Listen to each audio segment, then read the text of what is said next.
Now Harvey and John will exchange vows.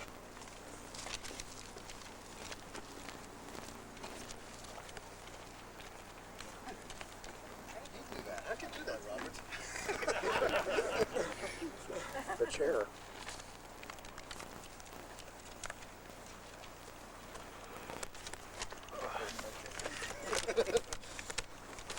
Why I want to marry Harvey.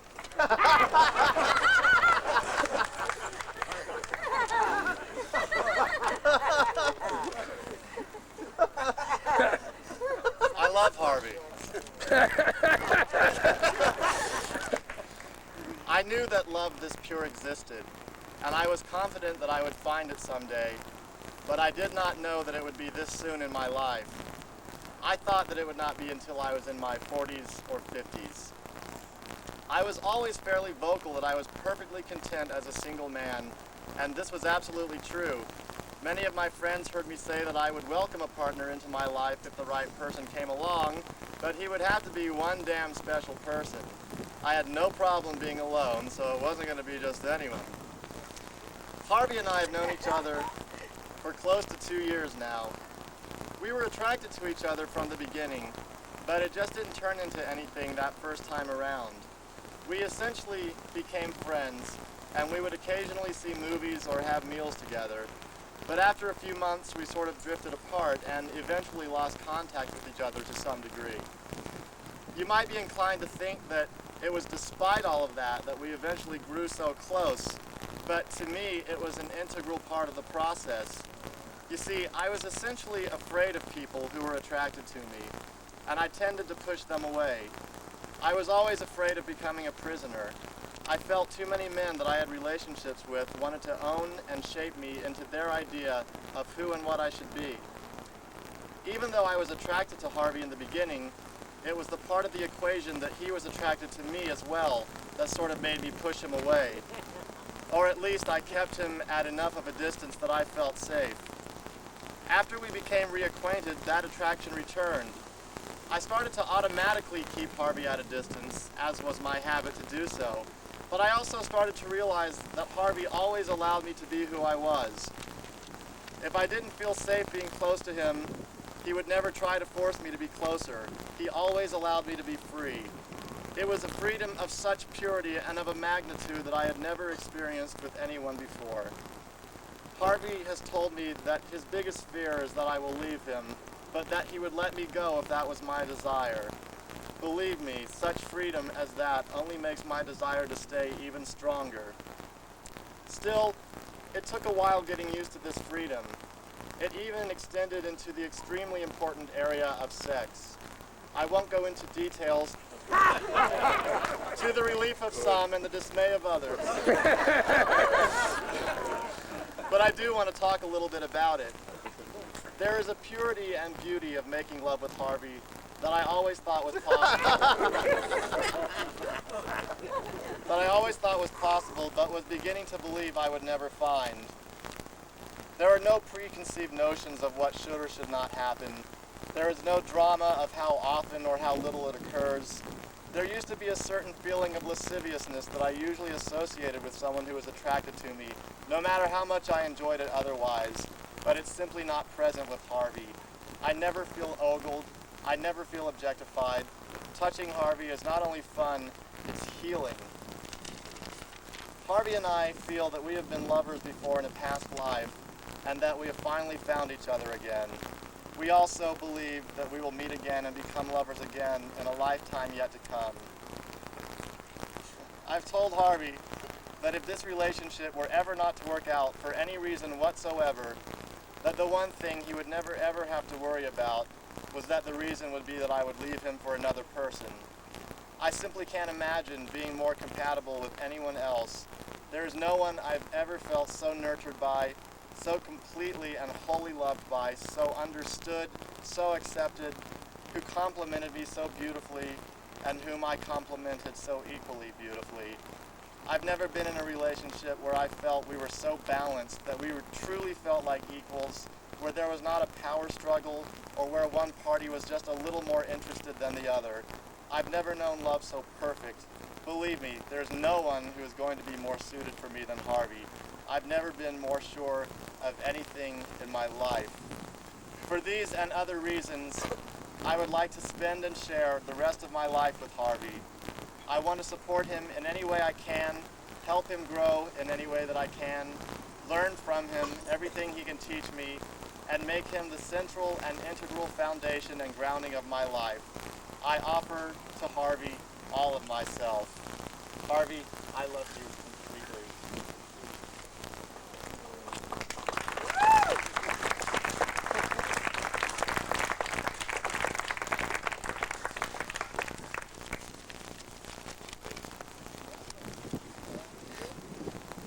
Because you brought laughter into my life, I want to marry you.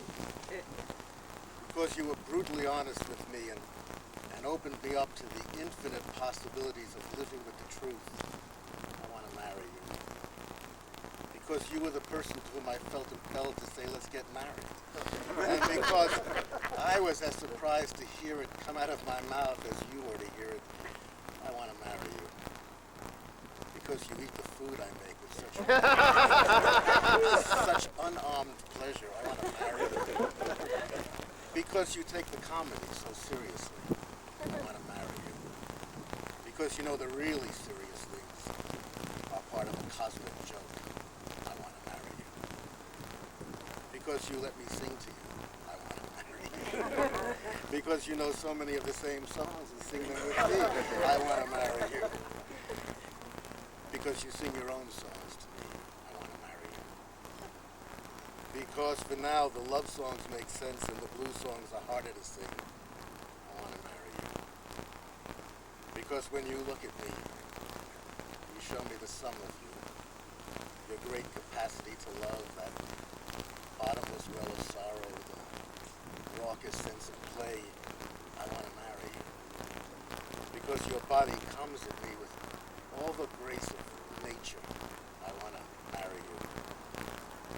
Because death means so little to you that we can indulge in living, I want to marry you. Because you put so much trust in me that it humbled me, I want to marry you. Because you looked into these sad, tired, cynical eyes and ferreted out the innocence of them, I want to marry you. And because you saw the curmudgeon in me was just a way of laughing through the bitterness, I want to marry you. And I want to marry you in front of family and friends so that they understand just how much I love you. I want to marry you in plain daylight with whomever is up there, God, and the helicopters looking down at us. I want to marry you to show the two men. Oh, I'm not going to say this because actually it was already said. I want to marry you to share this with you and to inspire a few. Share this with everyone and maybe even to inspire a few. And I want to marry you without knowing what the rules and the regulations are, what the protocol is, even if some of it can't help look like anybody else getting married. I want to marry you because I like ritual, because I need ritual and I miss ritual and I don't fully understand the rituals that do exist. I want to marry you to create ritual. Now, I'm relaxing my feelings, however, on one ritual, and I'll tell you why. When my friend Ellie Sullivan, Ellie, would you please stand up? When Ellie knew that I was getting married, she wanted to know, because she also knows that I'm Jewish, if I'd be breaking a wine glass. Well, I hadn't intended to, but since Ellie asked, and because I love and respect Ellie, I thought I would at least look into the meaning of that particular ritual. First of all, there was something about the temples of Jerusalem, and I didn't quite feel any relationship to that. There seems to be such a lot of trouble in the world because of all those temples of Jerusalem. But then there was something about the noise keeping the evil spirits away from the wedding festivities. And I thought, yes, I like that. And then, of course, there's the fact that drinking wine from the glass is symbolic of the joy in marriage. And then one breaks the glass as a reminder that there's also struggle in any union. And that feels really right. And so we will both honor Ellie's request and my Jewishness, and we will drink wine, and we will break the glass, and then when the glass is broken, we want Ellie to say Mazel Tov. And after Ellie says it, maybe you can all join in.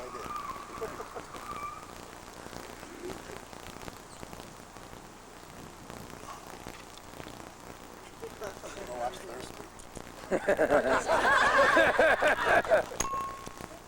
All right.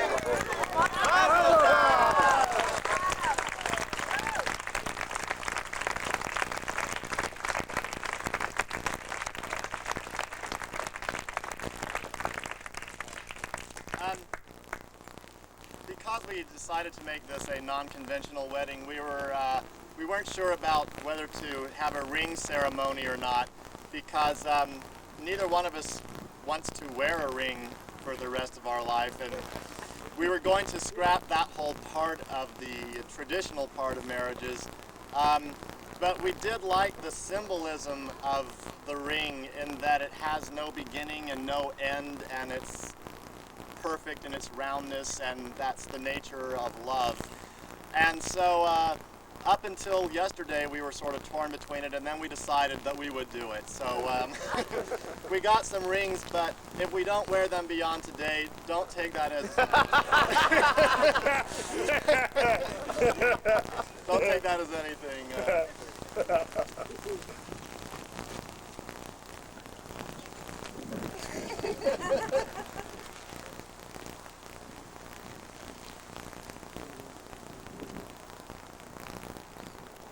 I now pronounce John and Harvey husband and husband.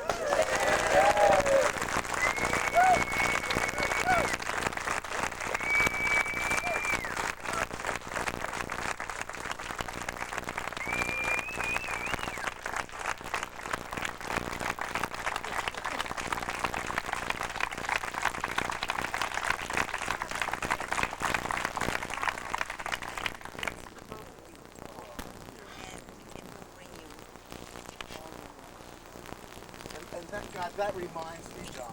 What's that, Harvey? I actually did get you something. You did? Yes, I did. It was a perfect thing. Oh, well, you know what? What? I got you something too. Yeah, I just set it over here. You want to open it first? You want me to open it? Why don't we do it together? Oh, okay.